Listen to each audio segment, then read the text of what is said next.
Wow, good to be back here. Principal Mr. Ang, distinguished guests, teachers, students, parents, alumni, and all the friends of NJC, a very good morning. Thank you for very kind introductions. It's great to be back here to celebrate this 53rd College Day with all of you. I have very fond memories of my time in NJ. It was in the old campus next door, 38 years ago in 1983 and 1984. Friends I made, teachers who have inspired me, and the many varied experiences I had in and outside the classroom.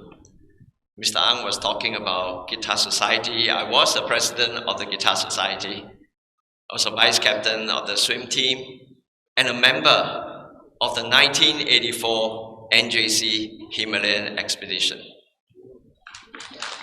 Thank you. Yeah. All these experiences have made me into the social entrepreneur that I am today. So I'm very happy to be back here, and it's my greatest pleasure to share some of my thoughts about social entrepreneurship and adding values to other people's in today's short talk here. You know, experiences have a way to shape our life powerfully. But sometimes we don't realize how these experiences have influenced us until sometime many years later. And in 1984, a PE teacher from NJC, the late Miss Elizabeth Pui, she led 30 students and 6 teachers up to the Himalayas. It was the first Himalayan expedition for a junior college, and I was one of the member. And sitting down there, Mr. Chu Bun Chuan was my teammate and my tent mate. We slept together. Okay. And that trip changed my life. It was my first time trekking in the remote and beautiful mountains in a third world country, Nepal. And on the way, we came across many poor villages. It is a mind-opening and eye-opening experience for me coming from Singapore. There are so many villages that are so poor that they have really next to nothing. And I met some children and youth there. They were living a very tough life, very different from the children that I met in Singapore. We, the NJ students, were donning track suits and Adidas shoes to protect ourselves. These kids, they wore torn and tattered clothes, and some of them were running around the tough mountainous terrain barefooted. And it put a lot of questions in my mind at that point in time.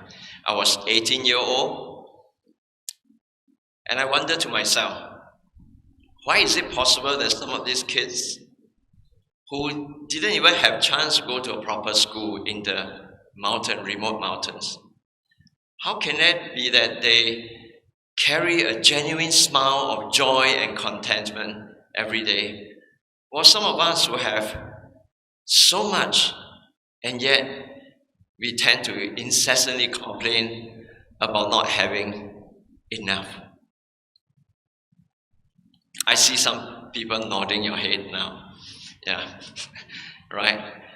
And it took this stark contrast to give me a very deep impression. And this seed grew into a lifelong curiosity and interest in third world poverty for me. It led me on to travel the world very widely, especially in the African continent, in countries like Kenya, Senegal, Mali, Gambia, Morocco, Tanzania, and Uganda. I also stayed for months with the very poor farming community from the Hill tribes in northern Thailand, living with the tribal people in rural India, as well as the street children from Kenya, in my attempt to be close and live with them and to better understand their life and their challenges. And over the years, I started numerous social transformation projects and initiatives in my own humble attempt to live out our school motto, service with honor. You know, when I was in NJ 38 years ago, there was no internet, no smartphone, of course, no social media like Facebook, TikTok, YouTube, whatever. Technology has transformed our lives in so many ways. It is supposed to be a leveler. The world today is more connected than ever before, yet humanity has never been more divided. Based on the World Inequality Report of 2021, the richest 10% of the people in the world own 76% of all the wealth in the world, while the remaining poorer 50%, half of the population, own just 2%. The rich are getting richer, while the poor are getting stuck ever deeper in the quicksand of poverty. This widening divide is actually driving and basically pushing the poorer half of the population and a lot of people, billions of people, off the cliff. And this is one of the reasons for the widespread social unrest that we see today and revolts that is around the world. And it will only get worse. And in a connected world like what we have today, something that is bad happening in one part of the world, in one country, can spread and affect all the other parts of the world. Just like what we see in the Ukraine war now. Another major crisis that you and I are facing today is climate change. We are already seeing it happening all around us, threatening our very existence on this planet. And what more, it will get worse. We are just starting to see and witness the start of it all.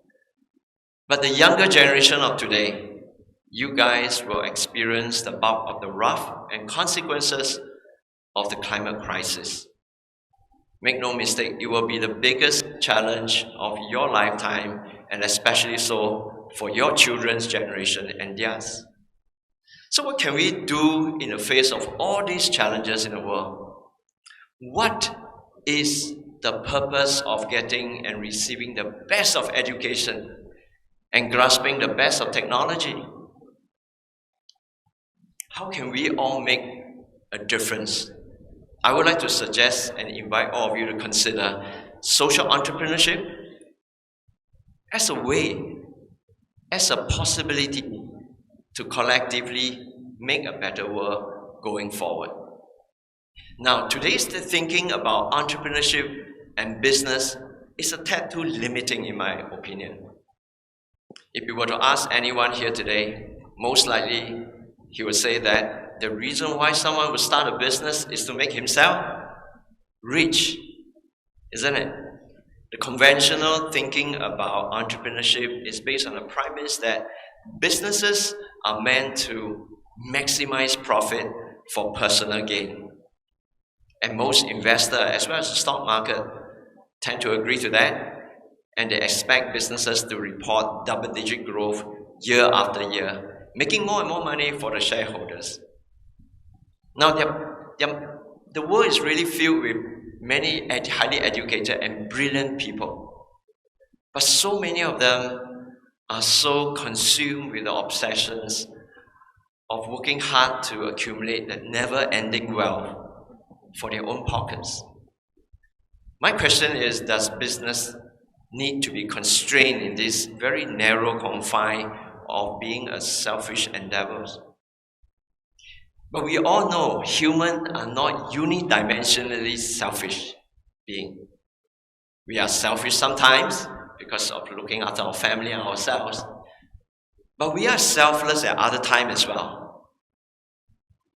We are hardwired to care for one another.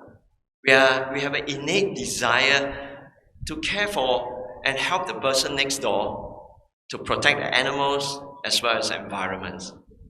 But in the conventional world of business, it somehow limits the expressions of our selfless nature.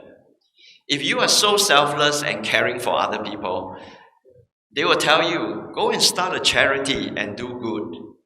However, charities are not designed to generate revenue to sustain itself. As a result, charities depend on donation dollars to do its good work and also for its own self-survival.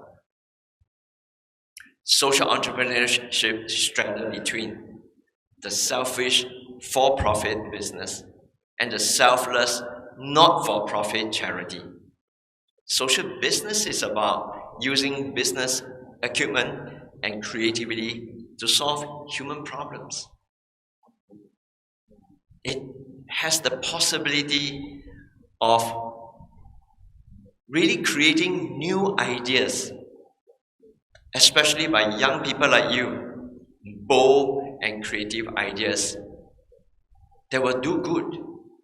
A social business is designed also to generate profits, but it is non-dividend. In other words, it means that its profits do not go into the pocket of the business owner and the shareholder.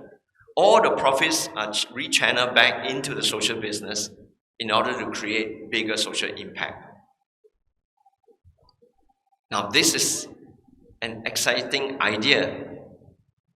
Social business can also create new type and exciting type of employment opportunity and invite professionals of all kinds to come together to solve, with the intention really, to solve human problems and not to enrich any of the business owner or investor. The social investor, on the other hand, provides the fund to start the social business for the purpose of creating the social good, not to enrich themselves. But the social investor will eventually get back the money, same amount of money, but with no interest.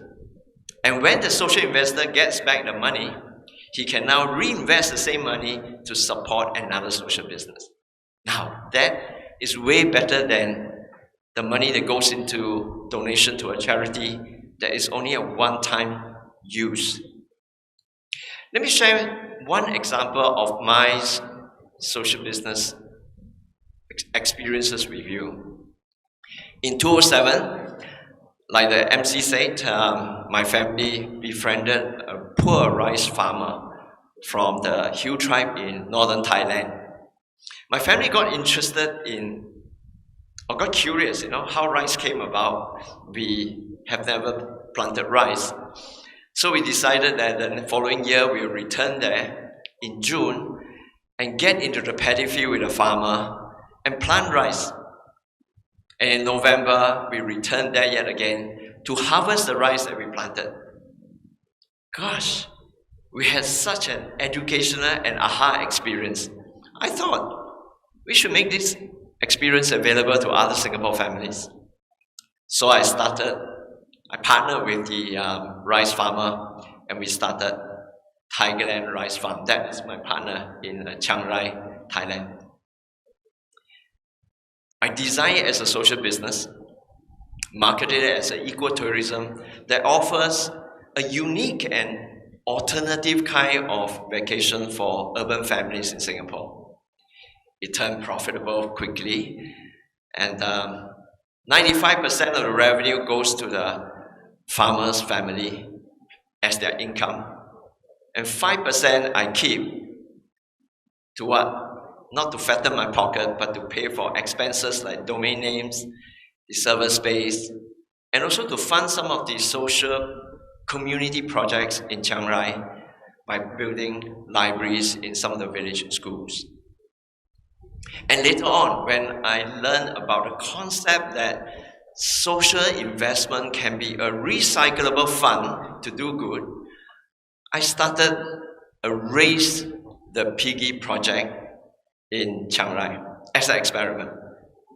You see, black pigs are in demand in Thailand.